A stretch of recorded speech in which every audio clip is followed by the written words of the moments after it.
hukumnya seorang wanita menyenandungkan sholat-sholat. Sekarang kita perlu ada namanya marahil, marhalah ya. Ada di sebuah tempat yang memang perlu diangkat syiar.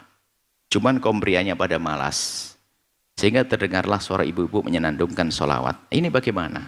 Ya kan? Kalau tidak, nggak ada. Misalnya ada pengajian-pengajian di kampung-kampung gitu kan. Ibu-ibu menyenandungkan sholawat dan sebagainya. Memang di dalam madhab kita, suara perempuan bukanlah aurat.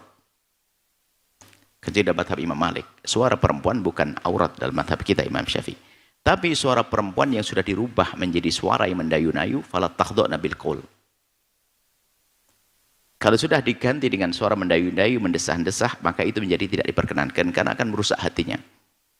Hati orang yang mendengarnya. Termasuk menyenandungkan lagu-lagu yang terasa di hati. Ini juga seperti sebelumnya, hendaknya kita semuanya menginsyafi. Kecuali di kalangan wanita atau sudah dibuat perbatasan tertentu, ternyata kaum pria mendengarkannya. Suara sendiri ya. Ternyata ini ada martabat suara sendiri, suara dibarengi dengan kaum pria. Artinya tidak terdengar, misalnya takbir waktu hari raya Idul Adha. Takbirnya seorang perempuan, takbirnya adalah bersama takbirnya kaum pria tertutup. Tapi di saat dia menyenandungkan suara sendiri, maka himbauannya adalah, pertama segera ada batasnya. Segera mendidik anak laki-laki yang bersuara bagus untuk bisa menyenandungkan syair, biar nanti setelah itu tidak perlu wanita yang menyenandungkan lagi. Ini himbauan pertama. Himbauan pertama adalah mencetak kita munsyid-munsyid kaum pria yang bisa menyenandungkan di saat berada di kalangan kaum pria. Kemudian kedua, suara merdumu itu wahai wanita, boleh Anda keluarkan bersama kaum wanita. Sudahlah, kalau ternyata kaum pria yang mencoba ingin dengar, itu bukan urusan Anda. Yang penting Anda mencoba untuk mendengarkan pada kaum pria, kaum wanita saja. Anda menghindar. Karena kesengajaan kita memperdengarkan pada kaum pria dengan lagu-lagu kan jelas fala takhdha'na bil qaul. Bukan omongan normal. Kalau ngomong biasa boleh seorang perempuan berkata-kata menyampaikan pesan kepada kaum pria sah. Karena Siti Aisyah juga gurunya para kaum pria.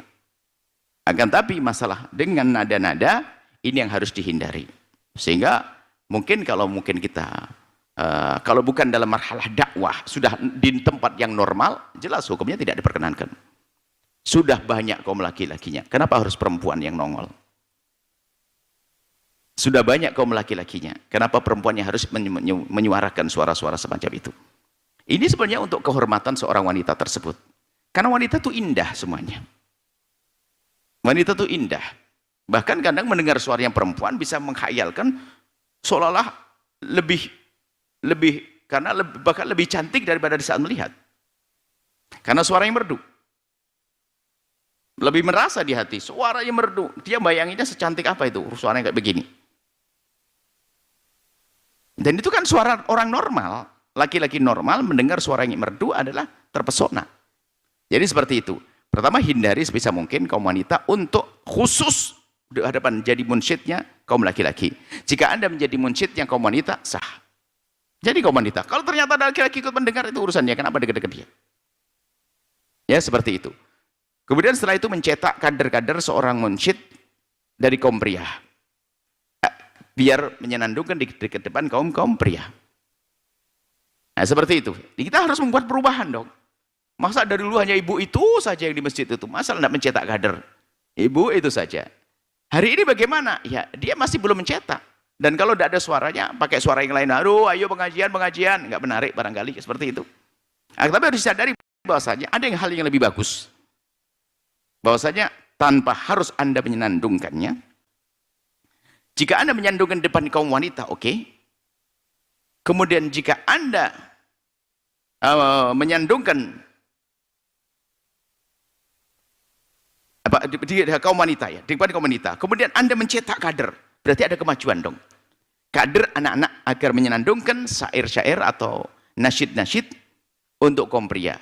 Maka Anda akan menggapai kesempurnaan kebaikan lebih dan lebih dan lebih. Jangan sampai Anda menyerah situ. Adamu tidak mencetak, hanya Anda saja dari dulu. Terus itu tidak ada perubahan dong. Dari awal-awal dakwah bisa jadi itu terjadi. Karena di sebuah kampung kita menemukan nggak ada.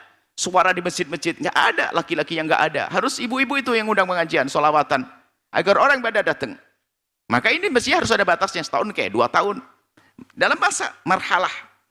Fase-fase. Sampai pada kesempurnaan bahwasanya yang menyenandungkan syair adalah kaum pria. Jika ada kaum wanita menyenandungkan syair di kalangan kaum wanita. Bukan sebuah darurat seorang wanita selagi masih ada laki-laki. Bukan sebuah darurat. Maka hendaknya Anda menghindar dari itu semuanya. Ini untuk menggapai sebuah kemuliaan. Seperti itu wahai ibu yang solehah. Suaramu adalah untuk suamimu. Suaramu adalah untuk sahabat-sahabat wanitamu. Bukan untuk diobral depan kaum pria. Semoga Allah menjaga semuanya. Memuliakan semuanya. Dunia hingga di akhirat. Wallahu a'lam bishawab.